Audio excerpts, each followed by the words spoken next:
जय श्री श्री गुरु गौरांग गंधर्विका गिरिधारी जीव की जय। हरिनाम संकीर्तन की जय।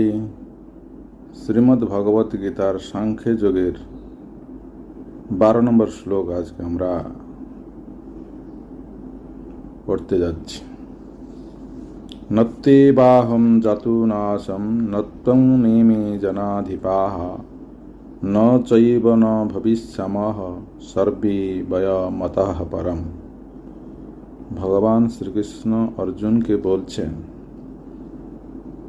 আমি পরমাত্মা ইতঃপূর্বে কখনো ছিলাম না, ইহা কিন্তু নহে।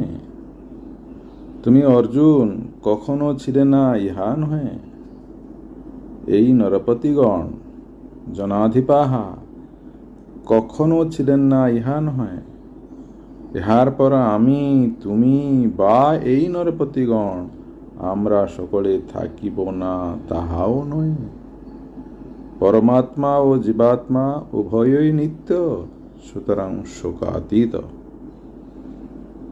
আত্মা দ্বিবিধ। ভগবান নিজেকে বলছেন আমি পরমাত্মা, আর জীবাত্মা। তাই বলছেন ভগবান যে আমি পরমাত্মা, তুমি এবং নরপতিগণ সকলে জীবাত্মা। একমাত্র আমি পরমাত্মা, তুমি আর নরপতিগণ এরা হচ্ছে জীবাত্মা। আমি তুমি এই সকল রাজগণ পূর্বে যে ছিল না এমন নয়, পরে যে থাকিবে না তাহাও নয়।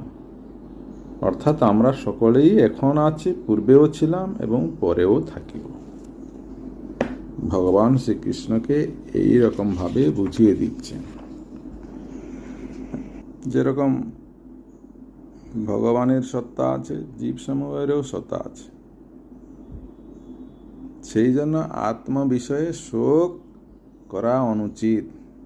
হে অর্জুন, তোমারও সত্তা আছে, তুমি শোক করছো কেন? শোক করা অনুচিত। এবার পরের শ্লোক আমরা আসছি।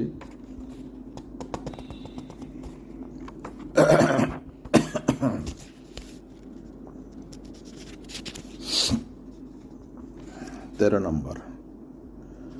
দেহিনস্মিন যথা দেহে কৌমারম যৌবনম জরা তথা দেহান্তর প্রাপ্তি ধীরস্তত্র ন মুহ্যতি। দেহধারী জীবগণের এই স্থূল শরীরে যে প্রকার যৌবন বার্ধক্য অবস্থা ক্রমান্বয়ে লাভ হয়, সেই প্রকার দেহান্তর প্রাপ্তিও হইয়া থাকে। এই জন্য ধীর ব্যক্তি, বুদ্ধিমান ব্যক্তি তাহাতে অর্থাৎ দেহের নাশ বা উৎপত্তিতে মোহপ্রাপ্ত হন না। আমরা সকলে জানি কমার পরে যৌবন আসে, যৌবনে আমরা আনন্দে থাকি, সুখে থাকি, আমাদের সুখ উদয় হয়। ঠিক সেই রকম জরাগ্রস্ত দেহ ত্যাগে, অর্থাৎ এই জরাগ্রস্ত দেহটা যখন চলে যাবে, ভগবত ভক্ত আত্মার উৎকর্ষ হর্ষই হইয়া থাকে। ভগবত ভক্ত আনন্দ পায় কখন? যখন এই জরাগ্রস্ত দেহটা চলে যায়। সুতরাং দেহ নাশে কেহ অর্থাৎ ধীর ব্যক্তিরা শোক করে না। দেহান্তর প্রাপ্তি ধীরস্তত্র ন মুহ্যতি। বুদ্ধিমান ব্যক্তিরা, পণ্ডিত ব্যক্তিরা দেহের নাশে বা উৎপত্তিতে মোহপ্রাপ্ত হয় না। সুতরাং ধীর ব্যক্তিকে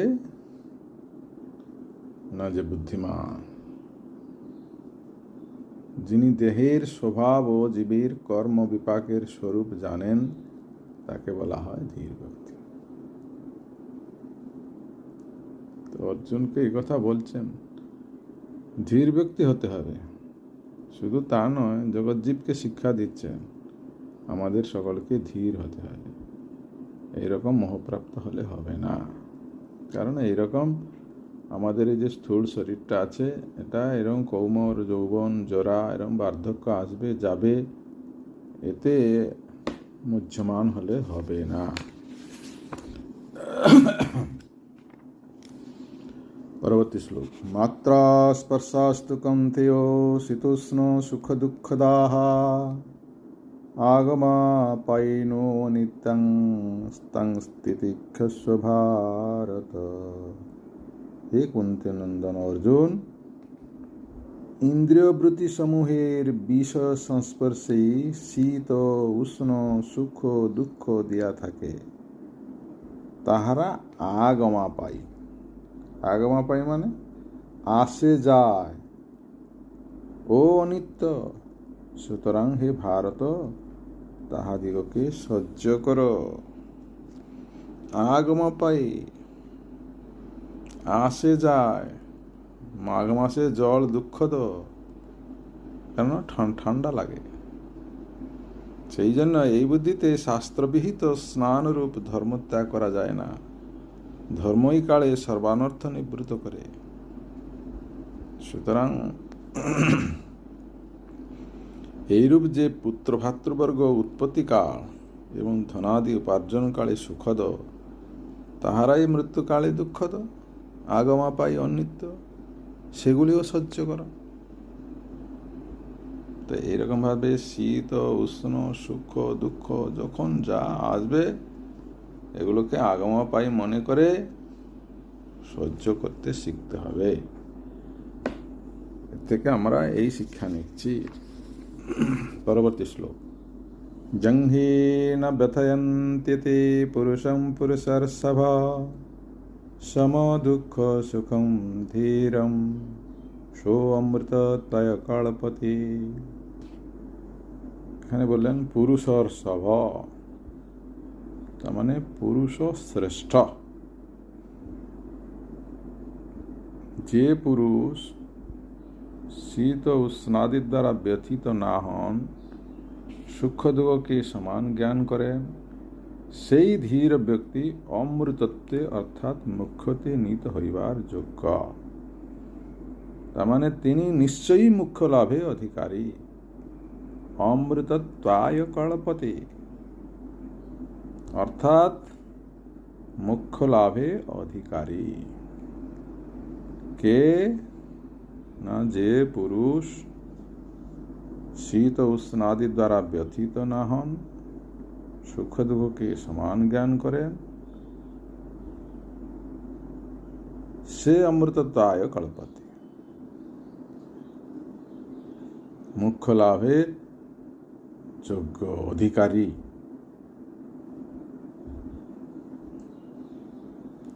যিনি দুঃখে মুখের মলিনতা ও সুখে মুখ প্রসাদ বর্জিত, সে হচ্ছে অমৃতত্বায় কল্পতে। দুঃখেও নিজেকে কষ্ট পায় না, সুখেও উৎফুল্লিত হয় না, সে হচ্ছে ধীর। ধীরম, সে হচ্ছে ধীর পুরুষ, সে হচ্ছে ধীর ব্যক্তি। হে পুরুষ শ্রেষ্ঠ অর্জুন, আমাদের এই জ্ঞান অর্জন করতে হবে। পরবর্তী শ্লোক। না সতো বিদ্যতে ভাবো না ভাবো বিদ্যতি সতাঃ উভয়োরপি দৃষ্ট অন্তস্তু নয়স্তত্ত্বদর্শিভিঃ। অনাত্ম ধর্মত্ব হেতু আত্মাদি অবিদ্যমান, শীত উষ্ণাদির সতা নাই এবং নিত্য বস্তু আত্মার বিনাশ নাই। তত্ত্বদর্শী পণ্ডিতগণ সৎ ও অসতের তত্ত্ব আলোচনা করিয়া এরূপ নির্ণয় করিয়াছে। শোক মোহাতি অনাত্ম ধর্ম, শোক মোহ আদি অনাত্ম ধর্ম কেবল দেহকেই আশ্রয় করিয়া থাকে। এই পাঞ্চভৌতিক দেহটা যতদিন পর্যন্ত আছে শোক মোহ থাকবে। আত্মস্বরূপ জীবে তাহাদের সতা নেই। জীবাত্মা, তাই বলছেন জীবাত্মা, আত্মস্বরূপ জীবে তাহাদের সতা নেই। জীবাত্মার এইসব শোক মোহ সে উপভোগ করে না। সৎস্বরূপ জীবের নাশ হইতে পারে না। অতএব তত্ত্বদর্শীগণ সৎ ও অসৎকে এইরকম পৃথক করিয়া ইহাদের তত্ত্ব বিচার করিয়াছে। এই কথা এই শ্লোকে বর্ণন করছেন। পরবর্তী শ্লোকে আমরা আসছি। অবিনাশী তু তদ্বিধি যেন সর্বমিদম ততম বিনাশম অব্যয়স্য ন কশ্চিৎ কর্তুমহতি। তিনি এই সমগ্র শরীর ব্যাপী আছেন, তাহাকে অবিনাশী জানি। অবিনাশী তু তদ্বিধি, কেহই সেই অব্যয় আত্মার বিনাশ সাধন করিতে সমর্থ নহে। তুমি যে চিন্তা করছো অর্জুন যুদ্ধ করবে না, তাই এখানে ভালো করে দেখো, আমাদের এই শরীরের মধ্যে যিনি ব্যাপী আছেন তিনি অবিনাশী। সেই অব্যয় আত্মার বিনাশ সাধন করিতে সমর্থ নহে, কেহই সমর্থ নহে। এবার আত্মাকে কেউ বিনাশ করতে পারবে না। সুতরাং তুমি শোক করছো কেন? শোক করা তোমার হচ্ছে মূর্খের পরিচয়। অন্তবন্ত ইমে দেহা নিত্য সুখতাঃ শরীরিণাঃ অনাশীনো অপ্রমেয়স্য তস্মাৎ যুদ্ধস্য ভারত। নিত্য অবিনাশী অপরিমেয় জীবাত্মার এই শরীর সকল অনিত্য বলিয়া কথিত হয়। এই পাঞ্চভৌতিক শরীরটাই অনিত্য। সুতরাং হে ভারত অর্জুন, শাস্ত্রবিহিত স্বধর্ম ত্যাগ না করিয়া যুদ্ধ কর। তুমি যে একবার বলে ফেললে আমি আর যুদ্ধ করব না, এটা ঠিক নয়। এটা শাস্ত্রবিহিত কর্ম স্বধর্ম ত্যাগ না করে যুদ্ধ করা হচ্ছে শ্রেয়। সুতরাং তুমি যুদ্ধ করো। পরবর্তী শ্লোক। জয়েনম ব্যতিহন্তারম যস্যেন মন্নতে হতম উভৌ তৌ ন বিজানীতু নায়ম হন্তে ন হন্যতে। যে ব্যক্তি জীবাত্মাকে হনন কর্তা বলিয়া জ্ঞান করেন এবং যিনি জীবাত্মাকে হত বলিয়া মনে করেন, তাহারা উভয়ই কিছুই জানেন।